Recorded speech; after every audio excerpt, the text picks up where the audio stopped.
Hello, everyone, and welcome to the Easy English Bible Study Podcast. My name is David Gray, and together we're going to study the Bible and learn some English. Okay, let's get started.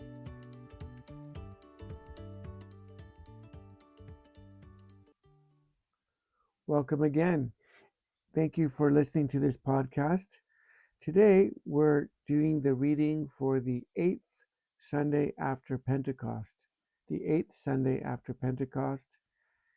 And the reading is from the Gospel of Matthew, chapter 13, verses 24 to 30, and verses 36 to 43.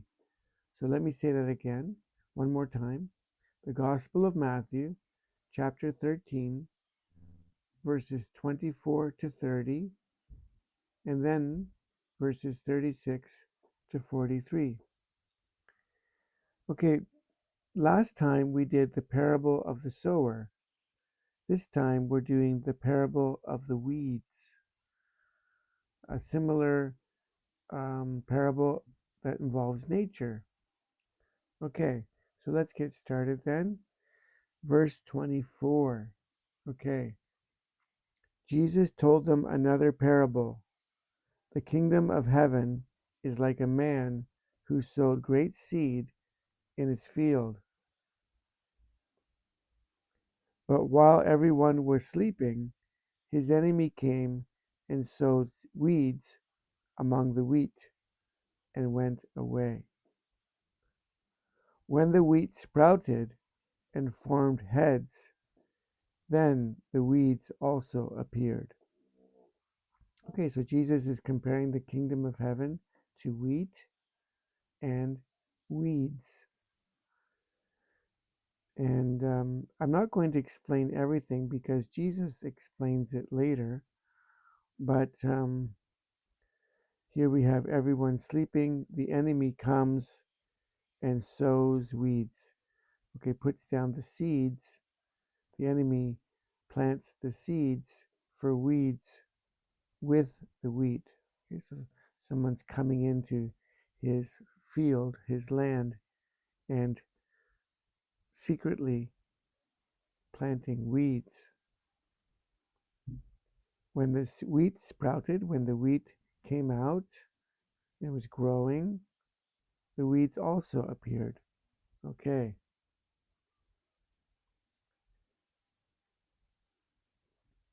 So let's go on to the next reading, verse 27. The owner's servants came to him and said, Sir, didn't you sow good seed in your field? Where then did the weeds come from? Okay, so they didn't know that the weeds were planted, and they're asking the owner of the field, the servants, the people who work for the owner, are asking him, where did these weeds come from? And the answer, verse 28, an enemy did this, he replied. The servants asked him, do you want us to go and pull them up?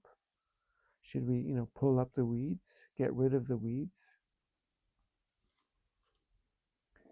Verse 29, no, he answered, because while you are pulling the weeds, you may uproot the wheat with them. So he says, no, because you might take out, uproot. Uproot is, take them out by the roots. You might uproot the good wheat at the same time. So, no. Verse 30, let both grow together until the harvest. At that time, I will tell the harvesters, first collect the weeds and tie them in bundles to be burned.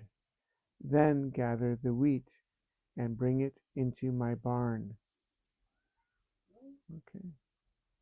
So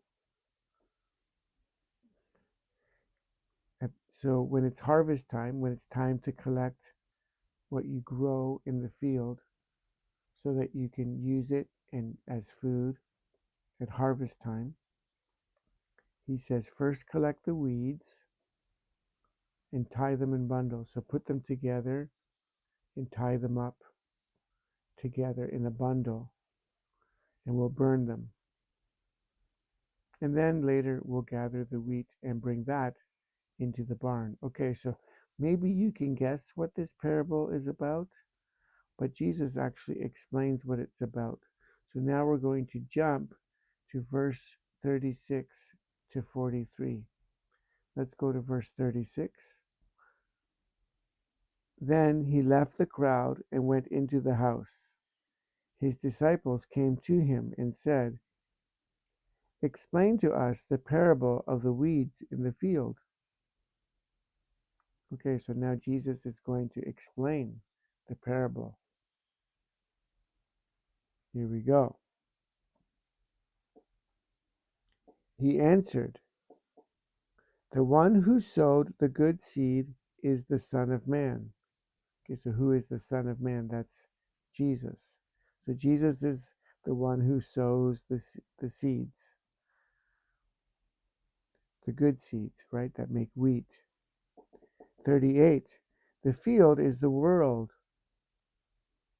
and the good seed stands for the people of the kingdom. The weeds are the people of the evil one. Okay, so that seems to explain what everything symbolizes. The wheat are the people who follow Jesus, and the weeds are the people who reject Jesus, who reject God, who follow the evil one. The evil one is the devil. Let's read about that. Verse 39. The evil one and the enemy who sows them is the devil. The harvest is the end of the age, and the harvesters are angels.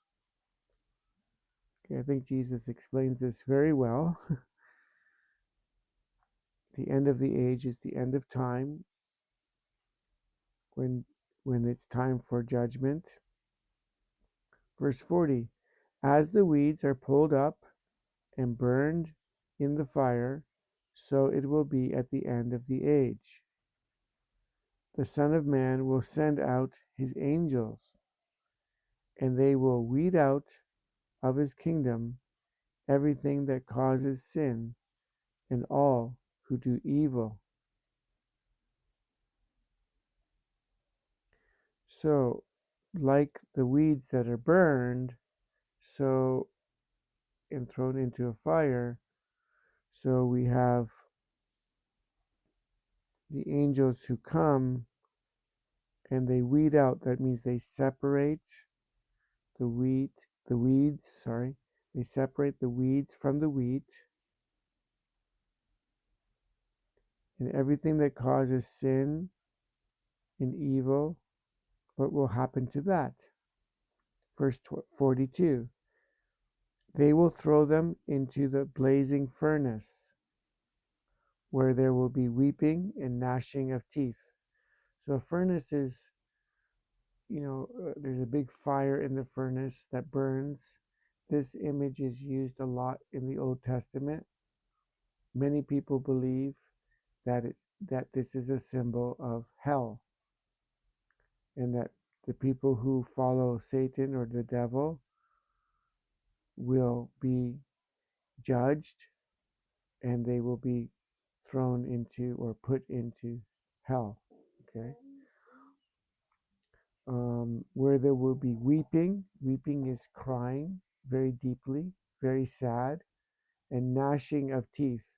So you can imagine pushing your teeth together because you are angry, or because you have many deep regrets about life. I should have done this, I should have done that. You might be bitter. That is a kind of anger. Okay, so then let's go to verse 43. Then the righteous will shine like the sun in the kingdom of their Father. So the righteous, the people who are right with God, who put their faith in God, in Jesus, they will shine like the sun. So this sounds like an image of happiness in heaven, in the kingdom of their Father. And then he ends with, whoever has ears, let them hear. So this is not physical, just simply listening and hearing the sound, but this is an attitude it's kind of like listening deeply with your heart, having an open heart and listening to Jesus' message and having a change in your heart to follow Jesus or to do to follow what he says, to be open to what Jesus says and to believe. Whoever has ears, let him hear. Okay, so that's the end of the reading. This is a very, in a way, it's a simple reading, but it's also very deep about judgment at the end of time. But it's also about our life now, where the wheat and the weeds grow together. They're not separated by God. There is good and evil in the world, and they exist together. And this explains why they're not separated. There's a danger of uprooting the righteous, those who believe in God. God is patient. He waits. This is my kind of my the thing that I'm learning is that here God is saying that Jesus is saying that he is patient. He waits. They wait until the end of time. They don't want to, there's not a quick judgment. And one of the lessons for us is also that if God is patient and if God waits, then we should also be patient and we should also wait. And then at the end, he talks about some being in heaven and they're shining like the sun, while others are weeping and gnashing of teeth in this image of fire. This is the image we have of hell. So this is a very painful, difficult Bible verse to read, I think. For me, it's very difficult. God's judgment seems to be certain, seems to be happening for sure. But at the same time, God is being patient, right? But that, to me, it's very difficult. Of course, it's always difficult to read about judgment, but Jesus gives us this warning, and he's not giving us this warning to scare us, just simply scare us or something. He wants us to know the truth. He wants us to be careful. He wants us to take this as a warning and to believe and to put our trust in God. So, okay, so that's the parable of the weeds, and I hope today was helpful for you. And I think Jesus does a good job explaining everything. I didn't really need to add much to it. Well, thank you for listening. Is this podcast helpful for you? I hope so. I hope it's helping you to study the Bible and at the same time to study English. Okay, well, thank you for listening, and thank you very much for listening. And I hope that you have a good day and a good week, and I'm looking forward to seeing you next time. Okay, take care, and God bless you.